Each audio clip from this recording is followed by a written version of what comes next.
quality of life off the landscape, generate a decent amount of income. So if you can find that common thread, there's always going to be more success, the more folks that you can collaborate, like what's going on here in Palm Miner Basin. People are getting together. They're not just thinking about the ecosystem processes on one spot, they're thinking about it on a large landscape scale. And it's really easy to think about just what's going on in your place, but what's going on in your neighbor's water cycle is going to affect what's going on in your water cycle at some point. Same with community dynamics, soils, all of those things. So the more folks can at least start communicating. You know, I know I visited with it's not Cooper Hibbert, Chase Hibbert, a little bit about his work with the Hell's Kitchen group. It took him a really long time to get to where they are today. It took them lots of visits, lots of people standing in corners of the rooms with their hands on their heads, shaking their head. And, you know, again, it's taken us a while to have these types of relationships, positive or negative with people, positive or negative with the landscape. We have to give ourselves some patience in rekindling those in whatever way you want them to be in a more positive direction. So I really believe that that's an important component of the community dynamics. The worksheet I handed out we'll visit with a little bit more, but that's the big thing I think is lacking. And it talks a lot about community dynamics on the ecosystem scale, but people are just as important within that, and what's going on with your neighbors, relationships with neighbors, with the wildlife, all of those things are just as important as what's going on within the soils. And again, that collaboration can get you a lot further than just going out on your own.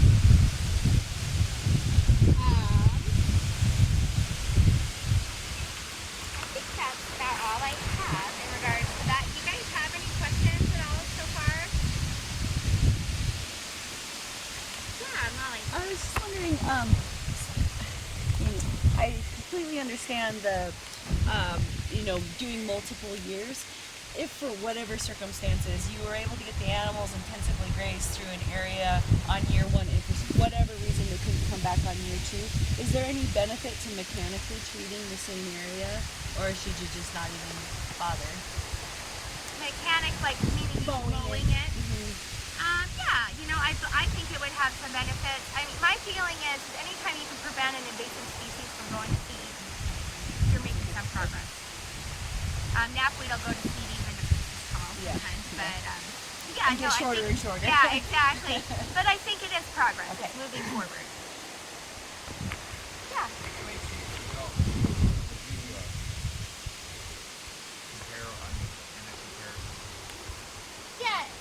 Yes, I will.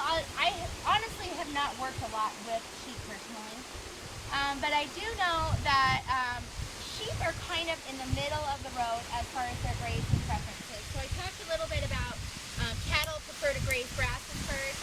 Goats are on the other end. They prefer forbs and brush first.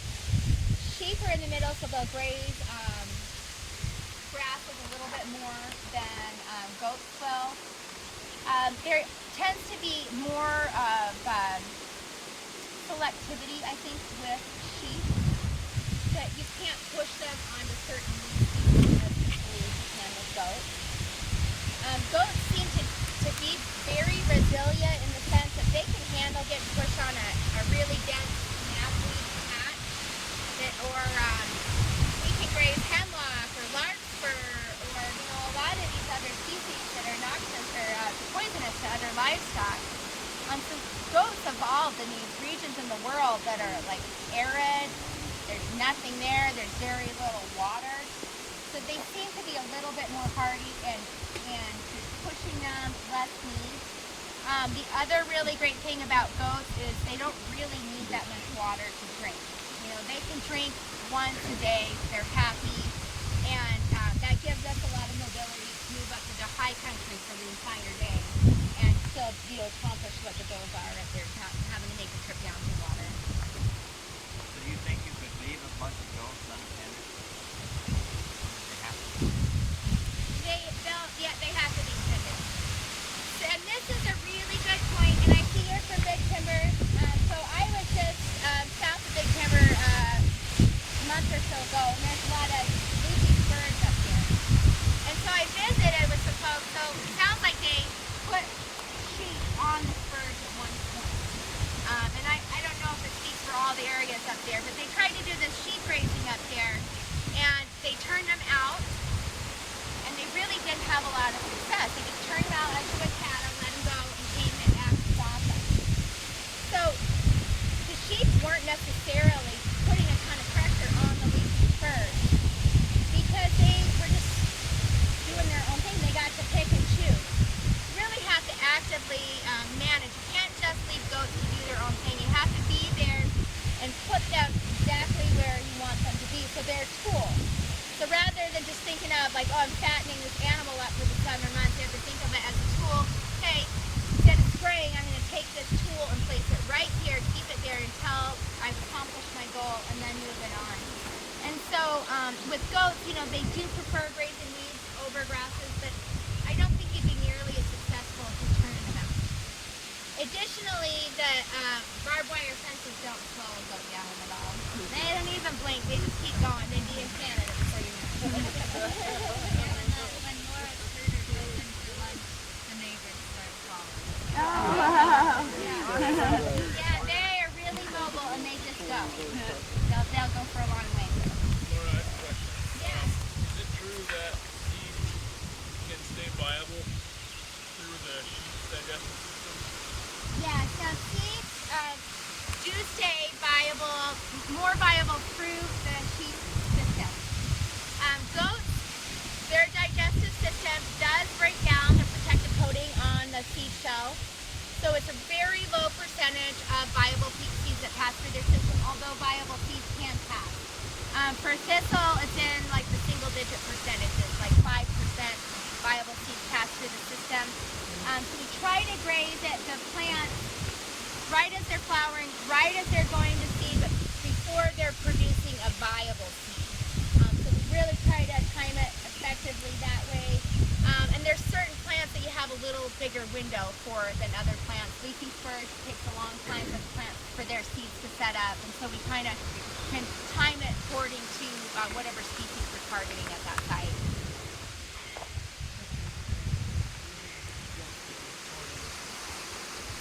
Goats graze Coriolism really well.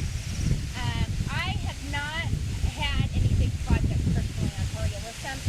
I've grazed it on other sites where there's just a little patch established and they've just gone through and picked it up. But I know there's some places where it's getting really well established out over by Twin Bridges, that area. And I don't have as much experience grazing like a full monoculture of that. Yeah. What are you doing with your cull animals? I mean, are you selling them as a food product, or are you just... Yeah, so what we do with the goats is I work with a company called Prescriptive Livestock Services, and I contract out with them in the summer. So I am just running these goats in the summer months during the weed growing season. And so we have like the large group of goats, and then we produce a kid crop every year. And there's a small meat market for the baby goats between 12 to 18 months old is kind of like the ideal age that people want them. So we produce a kid crop and then keep like the nannies going, and then we also have leathers that we run as well. So it's a nice supplemental income on top of that. Yeah. Have you received any grants, or the landowners giving kind of Well, you know, that's a tricky question. I personally have not worked a lot with grants. I've worked with Gary, I'm forgetting his last name, over outside of Harleton. He's been really good, been very active. He's a weed management guy in Harleton. And he's been really active in seeking out grants to offset the cost of goat grazing. It's personally the part that I'm really frustrated with, because oftentimes there's a pretty good cost share for chemicals. Huge cost share for chemicals, but it's not really present with the goat grazing. And so that's something I think that we need to, we need to shift in policy in that sense to, integrate these things. And I think, integrate is a really important thing to keep in mind, that, goats are not a golden ticket. Spraying is not a golden ticket. It's integrative management that's the golden ticket. And each piece of property is different. Each piece of property has different needs. The system's going to respond differently. And so it's really important to customize that management, whatever you want to integrate into there. But yeah, I'm pretty frustrated right now with the lack of cost here. How do you charge for the service? I usually do a per day fee, kind of depending on where we're at. Larger properties, it's a little lower rate. In Bozeman, we're moving a little bit more frequently, a little trickier situations there. So it's a little higher daily rate and on smaller properties, that kind of thing. What is that rate? It starts out at roughly around 250 per day. And this kind of Paradise Valley is a little bit more than that over in Bozeman. And that was $250 a day? That's it? I know I need to You charge need to more. raise your I know. You know what I do, but I used to work with a smaller company, and our rates at the time, this was like about 8 years ago, and our rates were $450 a day. And it just really limits a lot of people from choosing this option. And it's a really good, viable option. I think it should be available to not just like wealthy out-of-state landowners. I think it's nice to have it available to other people too. And yeah, I have a waiting list a mile long, and I probably should charge more, but it's I think it's a good thing to do. So I know we need more goats. Yeah, you think 2,000 would be enough, right? Yeah, we have probably about 5,000 goats on the ground in Montana right now, and waiting list a mile long. Yeah. So yeah, there's plenty of room for another goat operation out there. Do you do corporate with places too? Like I have a friend in Washington who does this, and he does Yahoo campuses and Google and all of that. And Yeah, we do some types of stuff like that. I don't do as much of that where I'm at. Prescriptive Livestock Services, they take the goats down to like California, that area in the summer months, keep them working down there, so they'll do those types of facilities. I've worked more with like U.S. Fish and Wildlife and Bozeman, those types of agencies. Yeah, it definitely seems to be catching on, and it's such a viable approach. And Steve talked a little bit earlier about the role of landscapes in our lives, and it seems to be that there's a growing group of people that are really wanting to go back to grass-fed beef. It's kind of silly we have to advertise grass-fed beef, but it's where we're at now, and there's a growing group of people like you guys that are saying, hey, we need to integrate some new things. We've been using these same methods for a while, and we need to be open to new ideas, and I think that's a big thing for some folks. And moving forward with implementing some of these things is those paradigms that hold you back, that we've been doing it this way forever, folks that have been branding the same way forever. Our paradigms really prevent us from moving forward, but if we can start integrating new ideas here and there, it's not just one huge leap of faith. It's like, okay, we can take some baby steps and start bringing new ideas and new ways of doing things. Well, thank you. You're welcome. All right, you guys, I didn't really get to the worksheet very much, but the main reason that I wanted to share that with you is that it has a lot of really good parameters on the worksheet to be monitoring for. So if you want to start implementing changes to improve the health of your landscape, you need to have a basic baseline of what it is you want to improve and where it is today and where you'd like it to be. So this is a really neat worksheet. I've worked with Roland Cruz, who is a holistic management educator. We've worked together for several years, and this is something that he's kind of developed and we've added to over the years, and it's just a really neat tool for assessing the landscape health and giving you a baseline where to start and where to move forward for. So, thanks a lot, you guys. So, if you guys want to go over to the truck and grab a bag lunch and your drinks, we have a little creek crossing right through here, and we'll eat lunch on the other side, and the other side is where our last tour stop and discussion bumblebee. And Roger also has a cool little tool over here that he's looking at the soil with, and so maybe as you're waiting for lunch or passing by, you can check out what he's looking at, and then we'll head right through these trees, cross the plywood over the creek, and have lunch on the other side and continue the conversation. That's been the big success for us over in Bozeman, is that we've been doing the grazing, and then there's a really good bug establishment. So the goats graze the plants, the bugs bore down into the root system, so it's kind of like a 1-2 punch. So they get knocked down, they got weakened, and then you have these bugs that are down there really hitting the root system. And I'm surprised, there's some patches that I went back to graze this year, 3rd year, and they're gone. They're just gone. Leafy spurge. I haven't seen that one up here. Yeah.